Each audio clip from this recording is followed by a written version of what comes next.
Hey everyone, it's me again. So this time I'm going to read a couple of malicious compliance stories.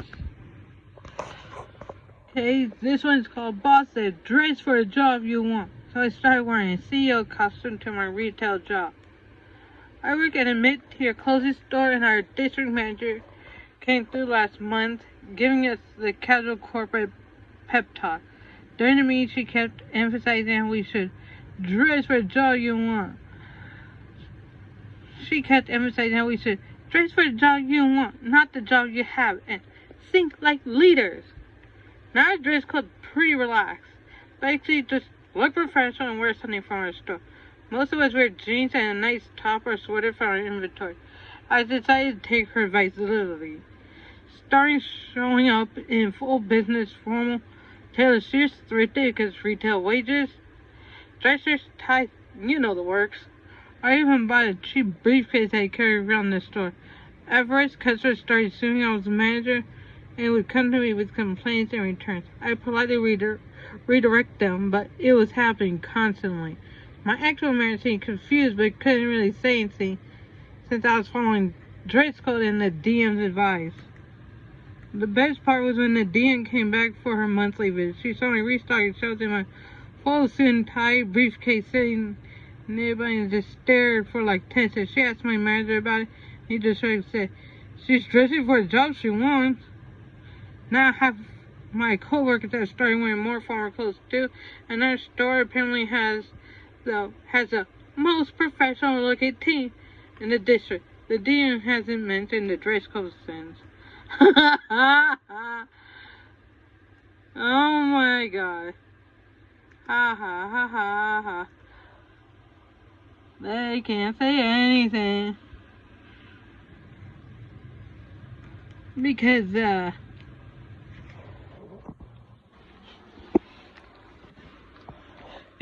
you're just following the rules. It just happened to be exactly to the letter. This one is called, "You want me to participate in Sunday school? Enjoy my extensive knowledge of your holy book." Holy wow. Okay.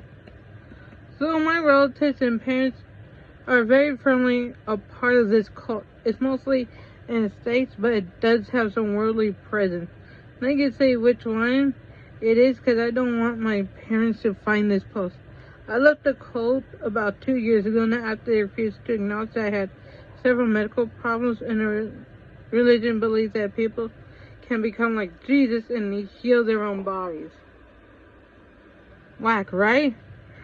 I'm not talking about a little scratch or a cold. I'm talking about cancers, contagious diseases like measles, polio, whooping cough, broken bones, psychological disorders. It's really crazy. But whenever I come back, they always make me go to Sunday school to show respect for the family. Bullshit, because they want to convert me back, and whenever someone from the close find out someone has left, they make it their personal mission to bring them back.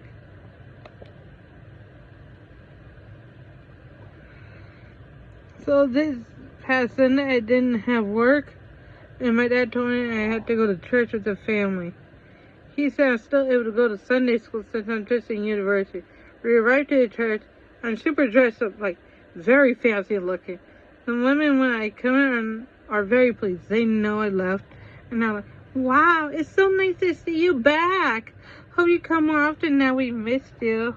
I go down to my Sunday school class, and there's a bunch of unique kids and an older woman. Strict looking teacher. Perfect. She sits me down and starts talking about the Bible and what's wrong with it. Cue malicious compliance. I took 2 years of intensive Bible classes.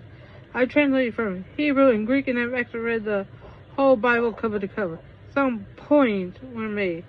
And so God said that we must never lie in bed with another of the same sex. And where does it say it? And where does it say that, ma'am?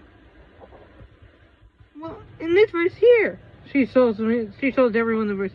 That was actually mistranslated from Hebrew. It actually says, "Man shall not lie with boy." Not That's not true. And besides, there's this verse here which says homosexual sex is wrong. Then she shows another verse.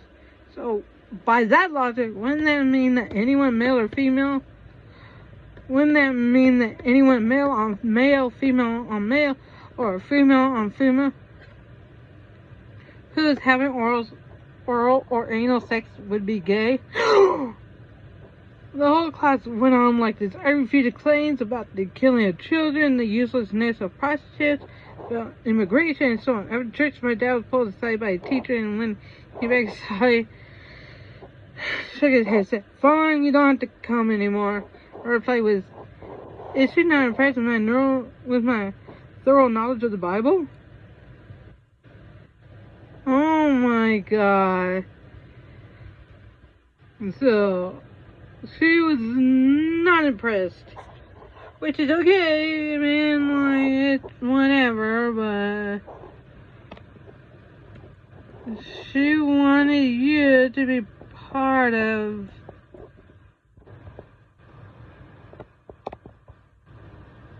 Yeah, what the hell? Now this is r/choosing beggars, and this one is called Thirsty Beggar. So in a cafe, a beggar asks if he can have a glass of water because he's dying. Says, "Sure, why not?" We give it to him. He stops me. "Is this sparkling water?" "No." "Then I don't want it," and walks away. What the hell? Yeah, obviously he wasn't that thirsty. I mean, like, why would he be very, very picky about something like that? I mean, like, come on.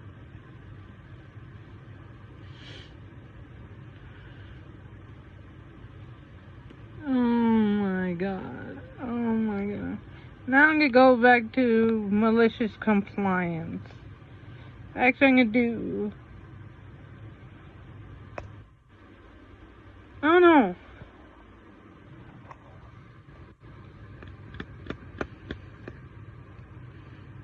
I don't know what I want to do now.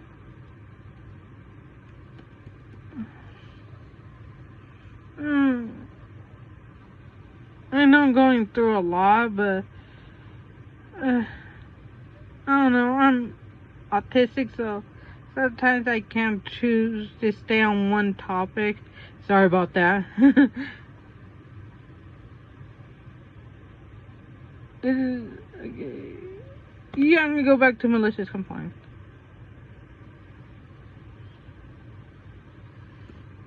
If I don't like it, tell it to the news. I guess we're going to the news then. That's what this story is called. My mother was a truly inspiring woman. Her favorite phrase was, "Why say bleed when you could say hemorrhage?" Because she never did anything halfway when she knew she could go all the way. We couldn't even ask for help with homework because you'd be up till 3 a.m. on a school night adding one more thing.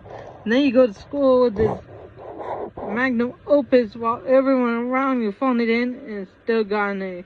She would really get angry, but if you activated her righteous indignation, the repercussions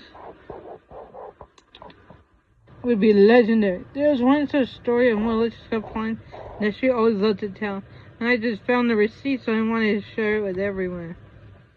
It all started one day when I found a dagger in my brother's room. It was an ornate sort of fantasy style dagger, not something you would find just anywhere, and it was very sharp. We were not old enough to have something like that at the time. He was only 11.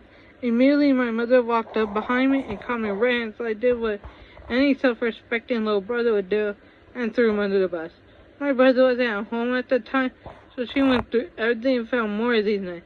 She laid them out on the table and she was psyching herself up for the hell she was going to bring down upon him. By the time my brother gets home, he walks in and sees her sitting there with the knives. He goes, "Why is she?" She immediately asks where he got them. This was the late 90s, and my brother was pretty into Magic the Gathering. The card shop he went to for his fix was just down the street. He spent a great deal of time there and bought boxes and boxes of these cards from them. So they knew him and knew he was too young.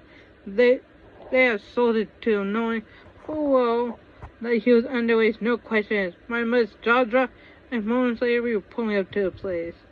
She drags my brother into the store and puts a knife down in front of the woman who owns the place. She tells her that they sold it to him. Yeah, so what? He's not 18, he shouldn't have access to these. You need to tell your employees to check IDs before they sell weapons to minors. She was willing to give her the benefit of the doubt before she snapped back with, "It's a joke, it's humor, don't you get it? Ah, so the problem is you. I am his mother and I don't think it is funny. If you won't follow the law at the very least, I need you to stop selling weapons to my son. I'll do whatever I want. If you don't like it, tell the news." Surely this one doesn't know who she is talking to, or the lengths that my mom is willing to go for her kids. I don't know why on earth that would be the phrase you use. Now you are just asking for it. Mom gives her one last chance before the hammer starts.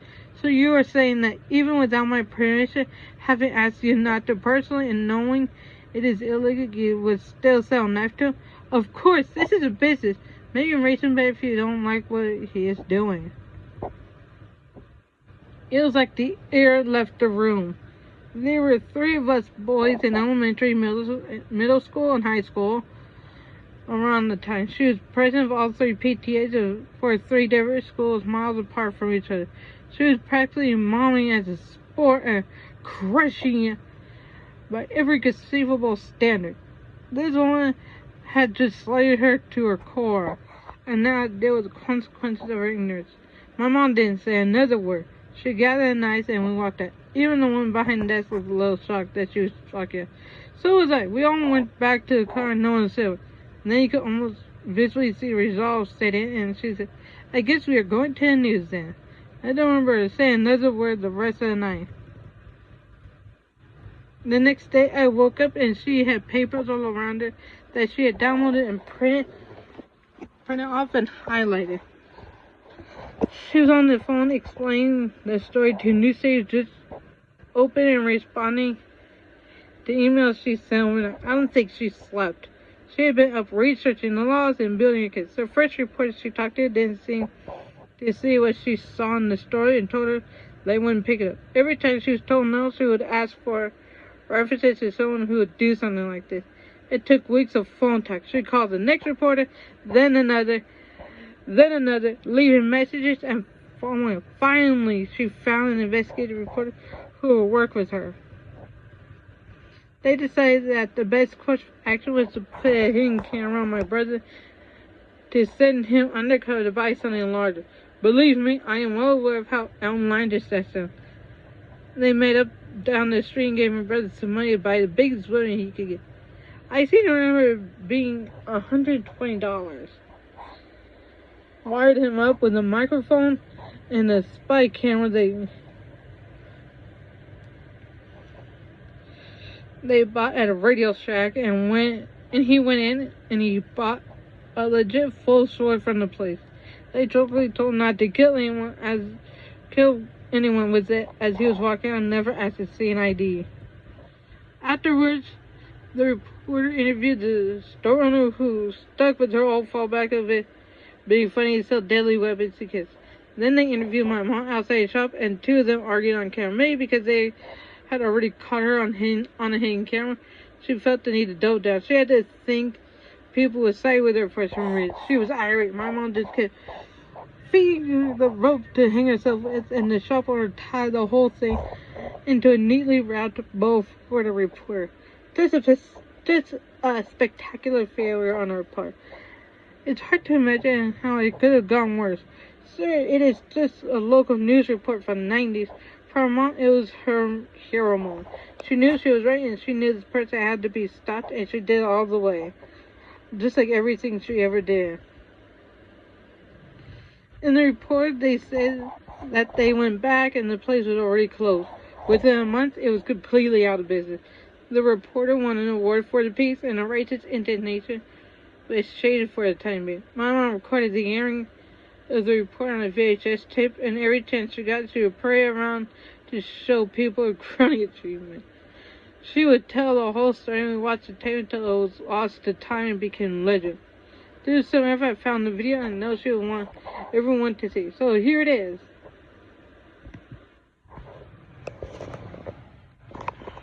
Is hot keeping you awake? At Mattress Firm, our sleep Hold on, it's experts on connect you YouTube. with a perfect cooling mattress, like the Tempur-Breeze.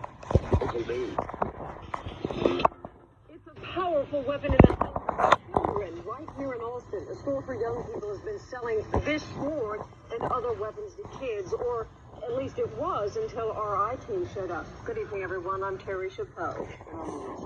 A young boy was able to buy this sword and other weapons at an Austin store. Remy Barron brings you this exclusive I-team report.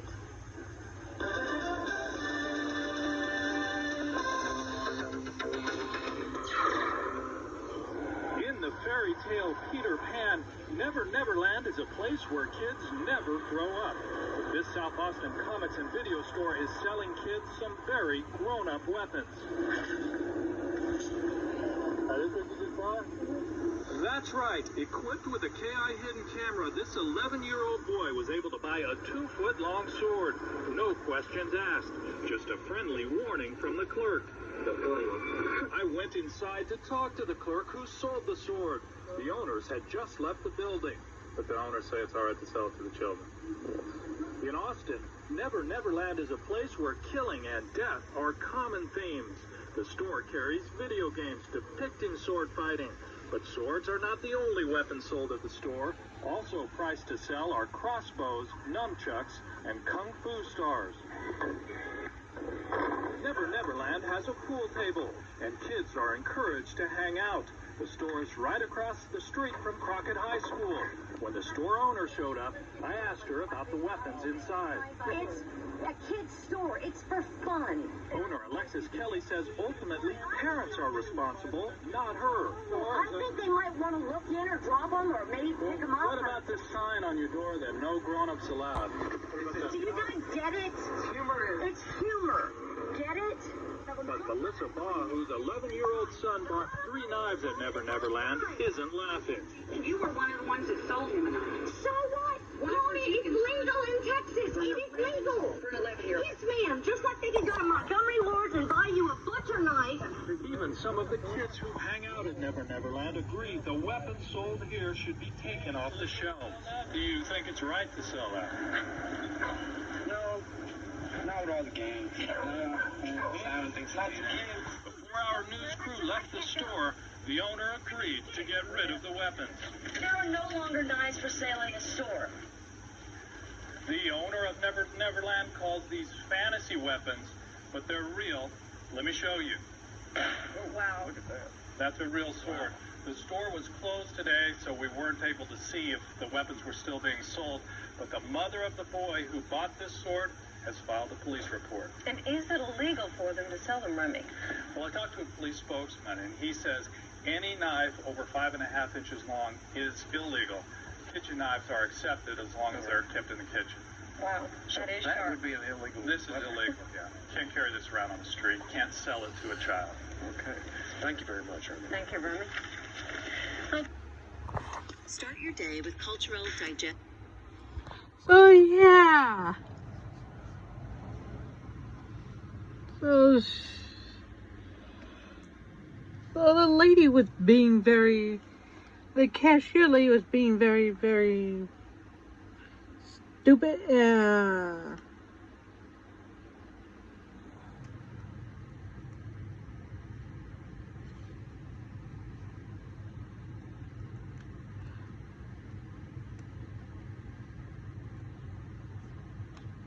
Wow. I mean, like,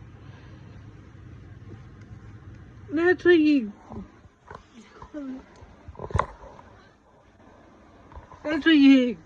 get basically for wow, for selling kitchen knives even way back when. I mean, like, holy shit, damn. That was real, because the video was real. I mean, like, yeah. Damn. Well, please rate, subscribe, and comment down below, and click that bell icon to get notifications, okay? Because I'm going to be doing this almost every day if I can. Okay? Bye!